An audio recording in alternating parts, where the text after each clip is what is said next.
नमस्कार मित्रों, आज अपन चर्चा करेंगे कक्षा 12 की चित्रकला पे। क्योंकि कक्षा 12 के जो विद्यार्थी हैं उनके अनुरोध पे उनके एग्जाम निकट है, तो मैं एक दो वीडियो चित्रकला पे बनाऊंगा। और उनमें से उन विद्यार्थियों के अनुरोध पे मैं मुगल चित्र शैली पे एक वीडियो बना रहा हूं। तो आपसे भी अनुरोध रहेगा कि जो बच्चे कक्षा 12 के एग्जाम दे रहे हैं उन तक ये वीडियो पहुंचा दिया जाए। चलिए अपन चर्चा करेंगे। अपन चर्चा करेंगे कक्षा 12 और 12 की चित्रकला, और उसी में अपन पढ़ेंगे मुगल शैली। कक्षा 12 की चित्रकला में मुगल शैली पढ़ेंगे। और अपने मुगल शैली पढ़ने से पहले जान लेते हैं कि भारत में चित्रकला की क्या दशा और दिशा थी। इस संदर्भ में अपन बात करेंगे 15वीं शताब्दी के उत्तरार्ध की। 15वीं शताब्दी के उत्तरार्ध आते आते भारतीय चित्रकला में नवीन परिवर्तन दिखाई देने लगे। और इन्हीं नवीन परिवर्तनों में मित्रों याद रहे, जैन अपभ्रंश शैली में बहुत सारा परिवर्तन हुआ। और इसी कड़ी में वृहद मालवा के चित्रों में भी नवीन चित्र शैली की परिवर्तनशीलता की झलक दिखाई दी।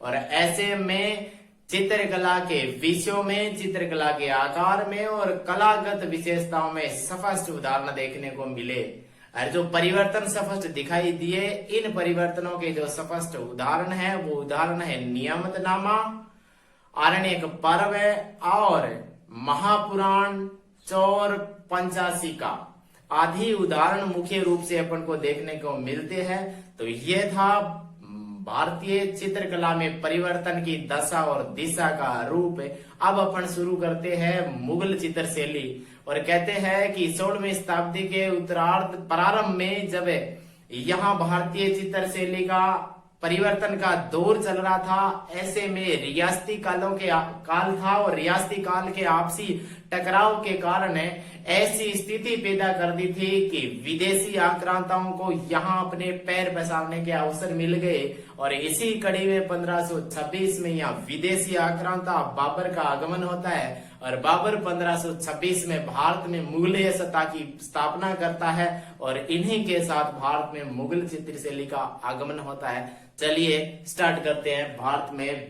मुगल शैली का प्रारंभिक काल। आज अपन चर्चा करेंगे मुगल शैली पे। मुगल शैली का यदि बात करें प्रारंभ, तो मुगल शैली का प्रारंभ हो रहा है 1526 में मित्रों। क्योंकि विदेशी आक्रमण और ऐसी स्थिति में बाबर यहाँ आ रहा है। बाबर ने मित्रों आक्रमण किया था 1526 में। कब किया तो बता दीजिएगा, पानीपत के युद्ध के समय। और पानीपत का युद्ध है, ये युद्ध 1526 में, नियमित तिथि पूछे तो 21 अप्रैल 1526 की बात है। और ऐसे में बाबर ने भारत पे आक्रमण किया। और भारत पे जब बाबर ने आक्रमण किया, उसमें दिल्ली स्थापित काबिज है इब्राहिम लोदी। ये दिल्ली सल्तनत काल का अंतिम राजवंश चल रहा है। और अंतिम राजवंश लोदी वंश है। इसी लोदी वंश का शासक इब्राहिम लोदी है। इब्राहिम लोदी को बाबर पानीपत के प्रथम युद्ध में हराता है। ये पानीपत का प्रथम युद्ध है। पानीपत के 3 युद्ध हुए, जिनमें से पहला 1526 में हुआ है, दूसरा 1556 में हुआ है और तीसरा 1761 में हुआ। ये 3 पानीपत के मुख्य युद्ध है। अपन को चर्चा करनी है केवल और केवल पानीपत के प्रथम युद्ध की। पानीपत के प्रथम युद्ध में बाबर आया, इब्राहिम लोदी को हराया। और 21 अप्रैल 1526 में जैसे ही पानीपत के मैदान को जीता, तो यहाँ मुगलों की स्थापना कर दी। तो कह सकते हैं भारत में मुगल वंश की स्थापना करने वाला संस्थापक राजा कौन, तो बता दीजिएगा, विदेशी आक्रांता बाबर। बाबर ने मुगलिय सत्ता की यहाँ कर दी स्थापना। अपन को इतिहास नहीं पढ़ना है मुगलों का, अपन को चर्चा करनी है चित्रकला में। बाबर के समय की चित्रकला का क्या दृश्य था, या क्या इनके संबंध का कोई चित्र, इनके समय का कोई चित्र हमें उपलब्ध मिलता है, या यदि मिलता है तो कौन सा, नहीं मिलता है तो क्यों नहीं मिलता है, इस पे अपन चर्चा करेंगे। तो देखिए बाबर यहाँ आ गया है। बाबर कब आया है? 1526 में। जैसे ही बाबर आया तो बाबर ने यहाँ मुगल सत्ता की स्थापना कर दी। बात करेंगे मुगल वंश की। मुगल वंश की यदि बात करें तो मुगल वंश का संस्थापक किसे कहेंगे? बाबर को। बाबर आया तो बाबर के समय की अपन को चर्चा करनी है चित्रकला पे। कैसी थी चित्रकला की दशा और दिशा? बाबर आया, इस समय का अपने पास कोई भी चित्र उपलब्ध नहीं है, कोई चित्र उपलब्ध नहीं। यदि बाबर के समय का कोई चित्र उपलब्ध नहीं है तो हमें इनकी चित्रकला की जानकारी कैसे मिलेगी, सबसे बड़ा प्रश्न ये। लेकिन कहा जाता है कि ये जो बाबर है, बाबर की चित्रकला में रुचि थी, बाबर की चित्रकला में रुचि थी, ये सबसे बड़ा प्रश्न है। 2 पॉइंट याद रखने हैं बाबर के समय की चित्रकला के संबंध में कि बाबर के समय किसी भी प्रकार का कोई चित्र उपलब्ध नहीं हुआ। तो फिर हमें जानकारी कैसे मिली? हमें जानकारी मिल रही है कि बाबर की चित्रकला में रुचि थी। ये जो 2 मुख्य बिंदु है, इन मुख्य 2 बिंदुओं पे चर्चा करें तो इनकी जानकारी हमें कहां से मिली? याद करेंगे बाबर की आत्मकथा। बाबर की आत्मकथा है ये, किसकी? बाबर की। नाम है तुजु के बाबरी, तुजु के बाबरी, जिन्हें अपन बाबरनामा के नाम से भी जाना जाता है। इस तुजुक ए बाबरी में हमें क्या जानकारी मिलती है? क्या हमें यह जानकारी मिलती है कि बाबर की चित्रकला में रुचि थी? कहा जाता है कि इस तुजुक ए बाबरी में बाबर ने दो ईरानी चित्रकारों का नाम उल्लेखित किया है और इन 2 ईरानी चित्रकारों की जो चित्रकला के चित्र थे उनको देखा था, परखा था और उनकी समीक्षा भी की थी। किसने? बाबर ने। वो जो 2 ईरानी चित्रकार थे उनका नाम के संबंध में यदि चर्चा करें तो नंबर 1 था वीहजाद। बाबर की आत्मकथा से हमें जानकारी मिलती है कि बाबर ने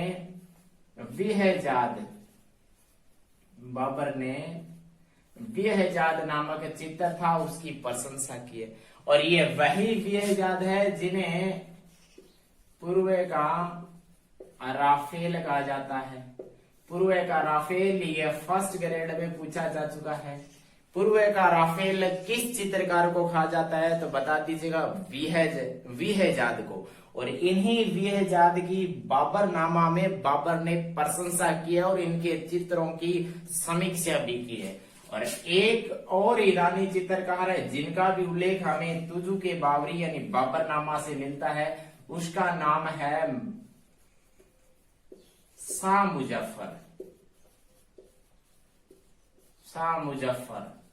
ये जो 2 चित्रकार है, इन 2 चित्रकारों का उल्लेख है, उनकी प्रशंसा, उनके चित्रों के अन्वेषण और देखने के बारे में हमें पता चलता है कि बाबर ने इन 2 चित्रकारों के जो चित्र थे वो देखे थे और उनकी समीक्षा भी की थी। ऐसे में हमें बाबर के काल की चित्रकला में इतनी जानकारी मिलती है। लिखना क्या है? बाबर के काल की चित्रकला में इतना लिखना है कि कोई चित्र उपलब्ध नहीं मिला है और इसकी चित्रकला में रुचि थी। ऐसी जानकारी हमें बाबर की आत्मकथा तुजु के बाबरी, जिन्हें बाबरनामा के नाम से जाना जाता है, इससे मिलती है।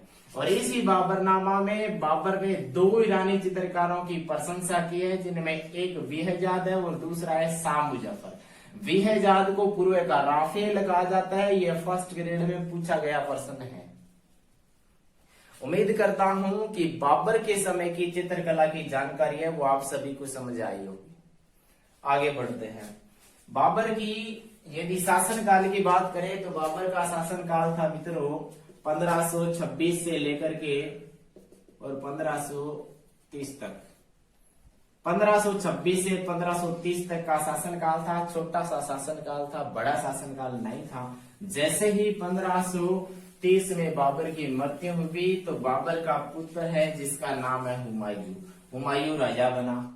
अब बात करेंगे हुमायूं की। हुमायूं राजा बन रहा है 1530 में और ये रहेगा 1556 तक। हुमायूं के काल की यदि बात करें चित्रकला की तो हुमायूं का चित्रकला के संबंध में बात करें तो हुमायूं का काल है वो संघर्ष का काल रहा।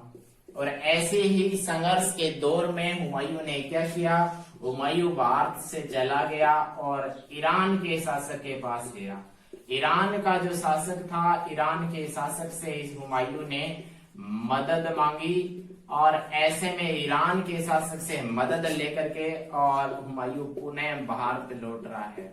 जब पुनः भारत लौट रहा है तो कहते हैं कि हुमायूं की कला में रुचि थी, हुमायूं की कला में रुचि थी। संघर्ष का दौर चल रहा था, भटकाव की स्थिति में था, मदद मांग रहा था पड़ोसी राजाओं से। ऐसे में रुचि थी चित्रकला में, लेकिन ज्यादा विकास नहीं कर पाया अपने शासनकाल में। अब क्या हुआ, हुमायूं संघर्ष के दौर में भारत से चला जाता है, ईरान के शासक से मदद मांगता है और पुनः भारत लौटता है। जब पुनः भारत लौटता है उस समय ये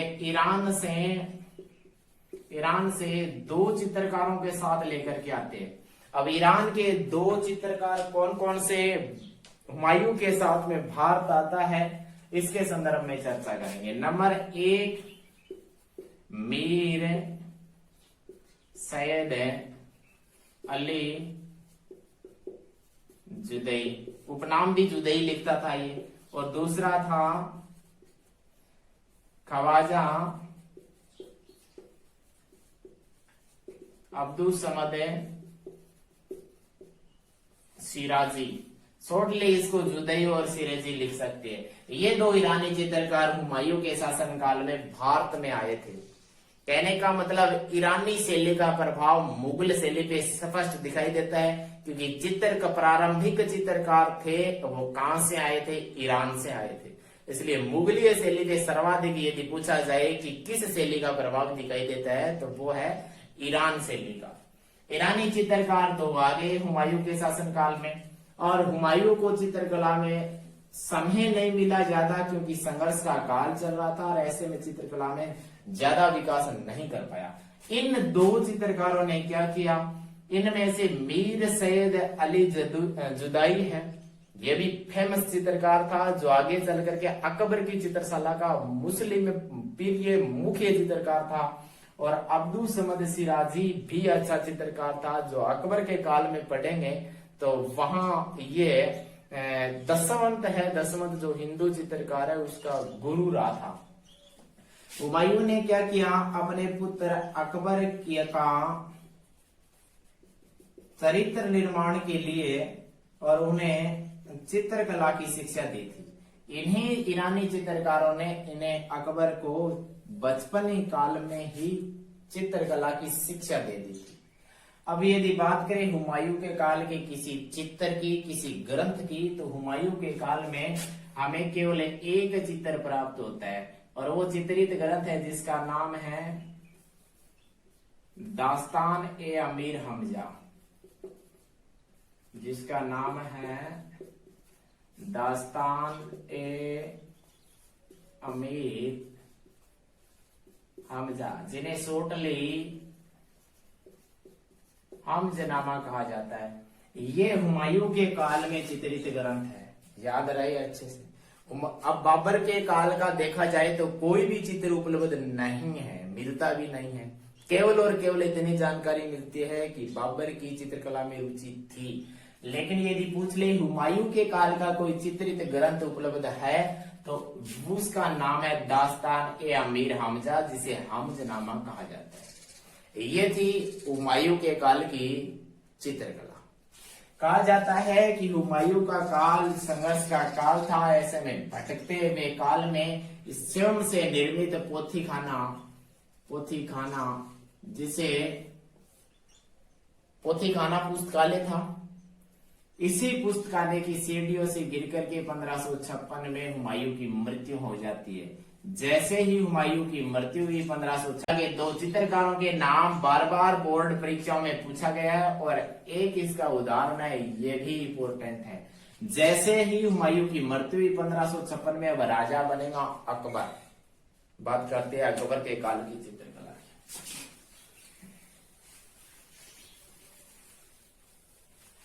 थोड़ा सा रिवाइज करवा देता हूं मैं। अपने क्या पढ़ा, बाबर कालीन चित्रकला पढ़ी, और बाबर कालीन चित्रकला में क्या याद रखना है कि इसके काल का कोई भी चित्र उपलब्ध नहीं है। केवल ये जानकारी मिली है कि बाबर की चित्रकला में रुचि थी। इसकी जानकारी इसकी आत्मकथा से अपन को मिलती है, और आत्मकथा का नाम है बाबरनामा। और ये जो बाबर नामा है इसे कहेंगे क्या, तुजुक ए बाबरी। इसके काल का कोई चित्र उपलब्ध नहीं मिला है। और इस बाबर तुजुक ए बाबरी या बाबर नामा में दो चित्रकारों का क्या किया गया, प्रशंसा की गई है। एक तो बेहजाद और दूसरे का नाम है शाह मुजफ्फर। शाह मुजफ्फर और बेहजाद दोनों की प्रशंसा की है। और बेहजाद को पूर्व का राफेल कहा जाता है, पूर्व का राफेल। लिख सकते हैं बाबर के काल की चित्रकला पे 3-4 लाइनें आराम से लिख सकते हैं। चित्र इसके काल का कोई चित्र उपलब्ध नहीं है, कुछ भी नहीं मिला है। चित्रकला में रुचि थी बाबर की। आत्मकथा बाबरनामा, जिसको तुजुक ए बाबरी के नाम से जाना जाता है। दो ईरानी चित्रकार शाह मुजफ्फर और बेहजाद की चित्रों की प्रशंसा की है, उनको देखा है, उनकी समीक्षा भी की है। बेहजाद को पूर्व का राफेल कहा जाता है।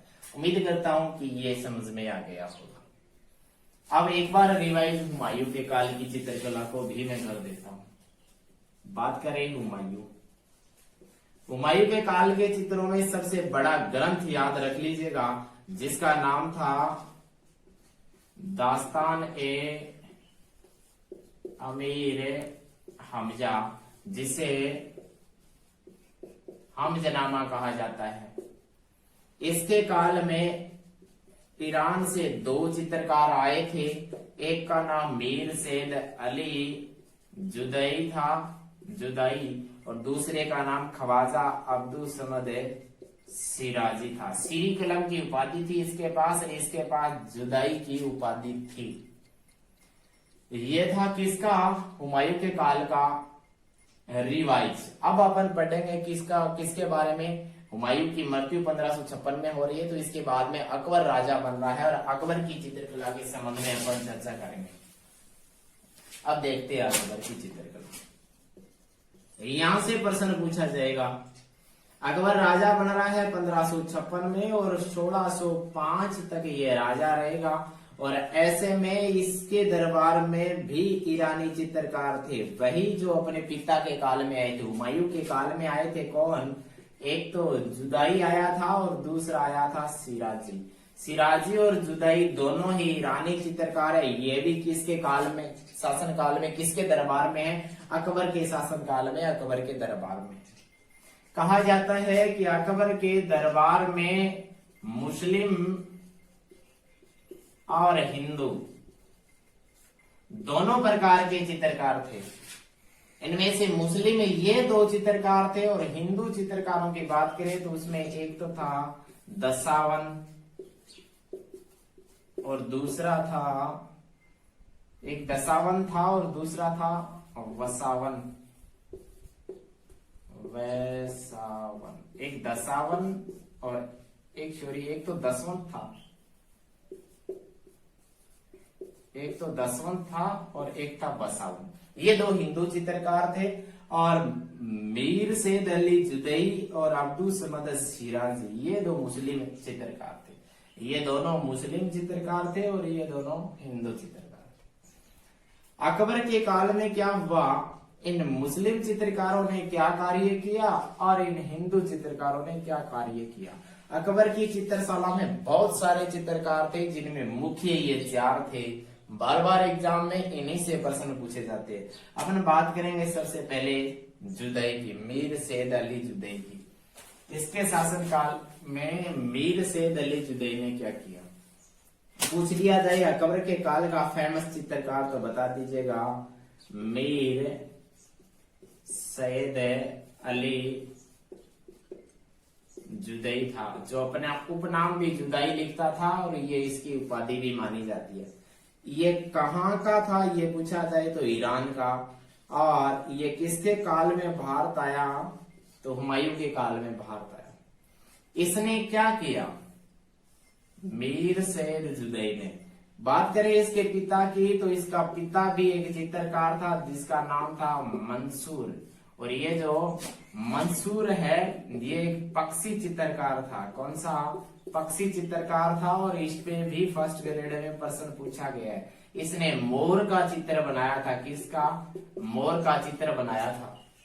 अकबर के काल में मुस्लिम चित्रकारों में पहला मीर सैयद अली जुदैई, जो अपना उपनाम भी जुदैई लिखता था, ईरान का था और हुमायूं के काल में भारत आया। अच्छे से याद रखिएगा। इसके पिता का नाम मंसूर था, जो एक पक्षी चित्रकार था, जिसने मोर का चित्र बनाया था। किसका? मोर का। और ये फर्स्ट ग्रेड में पूछा जा चुका है। मोर का चित्र किसने बनाया? मंसूर ने।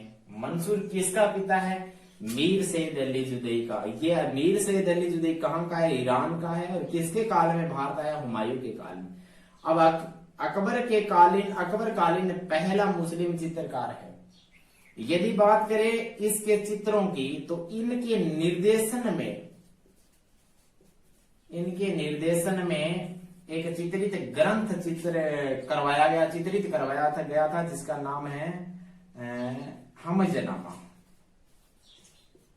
हमजनामा। ये जो हमजनामा ग्रंथ है, ये इसके निर्देशन में चित्रित करवाया गया था। और यदि पूछे इसके खुद का चित्र, कि खुद का कोई चित्र है, तो बता दीजिएगा मजनू का चित्र है। मजनू का चित्र भी इसी ने बनाया था।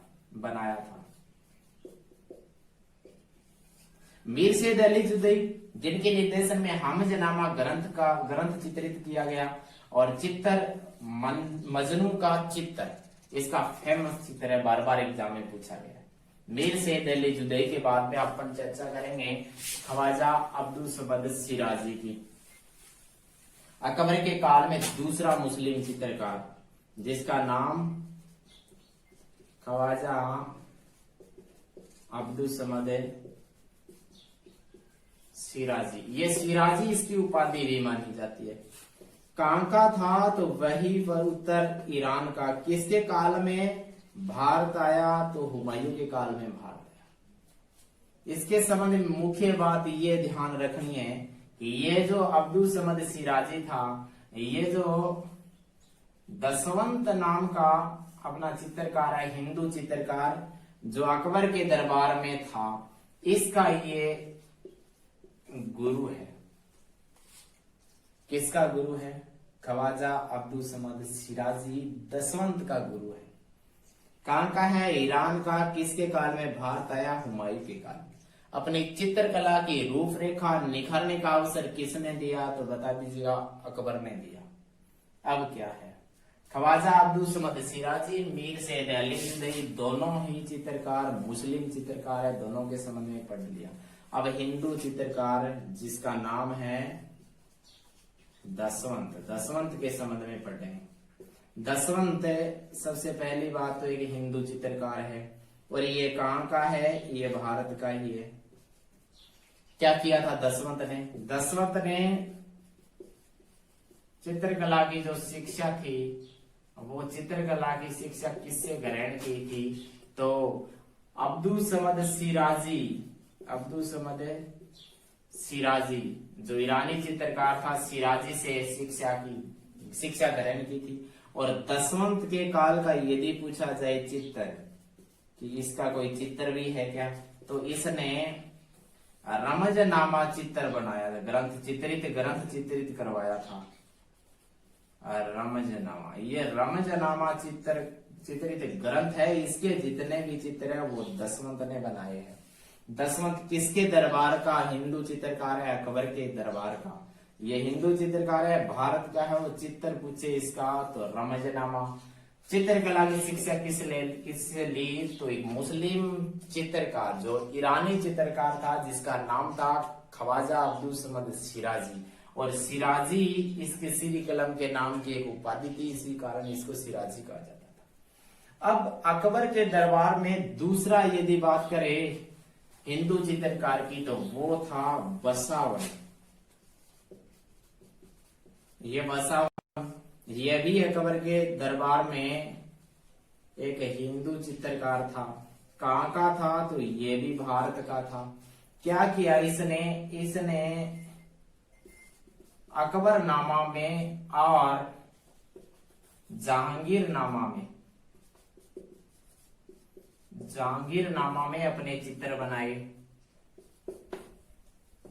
बसावन ने यदि पूछे चित्रों की इसके, तो इसने अकबरनामा में चित्र बनाए थे और जहांगीरनामा में भी अपने चित्र बनाए थे। ये एक हिंदू चित्रकार था और ये भारत का था। नोट लगा के अच्छी बात लिखने वाली ये है कि इसकी प्रशंसा की गई थी। और प्रशंसा किसने की थी तो बता दीजिएगा, अबुल फजल ने की थी। किसकी? बाबर के दरबार का हिंदू चित्रकार वसावन है, उसकी प्रशंसा कर रहा है कौन? इतिहासकार अबुल फजल। ये अकबर के दरबार के 4 मुख्य चित्रकार थे जिनसे बार बार बोर्ड परीक्षाओं में प्रश्न पूछे जाते हैं। और सबसे बड़ा प्रश्न तो ये है कि अकबर कालीन चित्रकला है उसकी विशेषता पूछी जाती है। अब बात करेंगे अपन अकबर कालीन जो चित्रकला है, इस चित्रकला की विशेषताओं की। यदि बात करें अकबर कालीन चित्रकला की विशेषताओं की, तो नंबर 1 विशेषता ये कि शान और शौकत के चित्र बनाए गए। इसके समय दरबारी चित्र और शिकार के चित्र भी बनाए गए। किसके समय के? अकबर के समय के। यदि तीसरी बात करें तो इसमें चमकदार रंगों का प्रयोग किया गया। और सबसे बड़ी विशेषता 4 नंबर, ये काफी इंपॉर्टेंट है, याद रखिएगा कि इसके जो चित्रकार थे अकबर के काल के, जितने भी चित्रकार थे अकबर के काल के, वो सारे के सारे चित्रकार है वो सभी चित्र बनाने में दक्ष थे। और सभी चित्र क्या है पूछ लिया जाए तो बता दीजिएगा, व्यक्ति जो चित्र होते हैं, व्यक्ति चित्रण होता है, व्यक्ति का चित्र बनाया जाता है, उसे सभ्या चित्र कहते हैं। यदि सभ्या चित्र का मुख्य उदाहरण पूछ लिया जाए, मोस्ट उदाहरण, तो वो बता दीजिएगा कि राजा पृथु का चित्र बनाया था इनके चित्रकारों ने। ये सभ्या नामक चित्रकार, सभ्या मतलब सभ्या बनाने में दक्ष थे अकबर कालीन चित्रकार। सभ्या क्या है तो बता दिया, व्यक्ति चित्रण है उसे सभ्या कहते हैं। और सभ्या का मुख्य उदाहरण है राजा पृथु का इन चित्रकारों के द्वारा बनाया गया चित्र है। अकबर कालीन जो चित्रकला थी, उस चित्रकला की अन्य विशेषताओं की बात करें, खास तौर पे संपूर्ण मुगलीय शैली की और उसी में अकबर कालीन की, तो याद रखिएगा कलम नाम की एक शब्दावली है, इसको याद रखना पड़ेगा। और एक याद रखना पड़ेगा कलम करतार को। अब मुख्य बात ये कि कलम क्या है तो बता दीजिएगा, चित्रकला निर्माण में चित्र बनाने की तुल्लिका है। ये जो तुल्लिका है इसे कहेंगे क्या? कलम। और कलम करतार किसे कहेंगे? जो चित्रकार है कलम का काम करने वाला, उसे कहेंगे क्या? कलम करतार। और ये जो तुल्लिका है ये ब्रुश का कार्य करती थी। अपन ब्रुश से कलर करने के लिए, रंगों में कलर करने के लिए ब्रुश का काम लेते हैं। वैसे ही जो चित्रकार थे वो उनको पेंट करने के लिए एक पद्धति बनाते थे जिसे कहते हैं तुल्लिका पद्धति। और इसको क्या कहेंगे? कलम कहेंगे। और कलम का कार्य करने वाले कलम करतार कहलाता है। किसको कहेंगे? चित्रकारों को कहेंगे। ये थी किसकी? अकबर कालीन चित्र शैली थी उसकी विशेषता। और इन्हीं विशेषता में मुख्य 5 नंबर की विशेषता यदि और ऐड की जाए तो 5 नंबर की मुख्य विशेषता ये भी हो सकती है कि अकबर के काल में जितने भी चित्र बने थे वो प्राकृतिक चित्र नहीं थे, मुगलिय दरबार से यानी मुगलिय राजा से संबंधित ज्यादा थे, मुगलिय दरबार से संबंधित थे सारे के सारे। प्राकृतिक चित्रण को महत्व नहीं दिया गया था। उम्मीद करता हूं कि अकबर कालीन चित्रकला है उसकी विशेषता के 4-5 टॉपिक है, वो बच्चे आराम से लिख सकते हैं, समझ में आया होगा। शान शौकत के चित्र बने थे अकबर कालीन चित्रकला में। दरबारी शिकार और चमकदार रंगों का प्रयोग गया था। और सबिया नामक सर्वाधिक चित्र बनाने में इनके चित्रकार दक्ष थे। सबिया किसे कहते हैं तो व्यक्ति चित्रण को सबिया कहते हैं। उदाहरण पूछा जाए तो राजा पृथु का उदाहरण दे सकते हैं। और 5वां मुगलिय दरबार की जो चित्रकला थी, वो मुगल शैली की जो चित्रकला थी विशेष रूप से अकबर कालीन, उसमें मुगलिय दरबार को सर्वाधिक महत्व दिया गया था। पहले अपन ने किसको पढ़ा? बाबर कालीन चित्रकला, कोई चित्र नहीं मिला।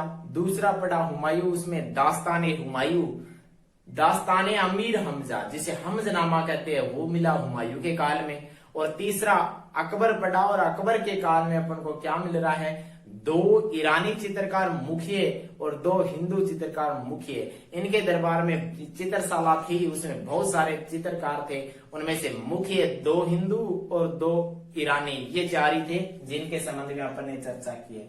अब पढ़ेंगे जहांगीर कालीन चित्रकला, जो चित्रकला की दृष्टि से जहांगीर का काल स्वर्णिम काल था। उसके बाद में सांझा कालीन चित्रकला, और उसके बाद में औरंगजेब के काल की चित्रकला। ये 3 राजाओं और 3 मुगल राजाओं की चित्रकला, उनकी विशेषता, उनके चित्रों के संबंध में अपन अगली क्लास में चर्चा करेंगे। धन्यवाद।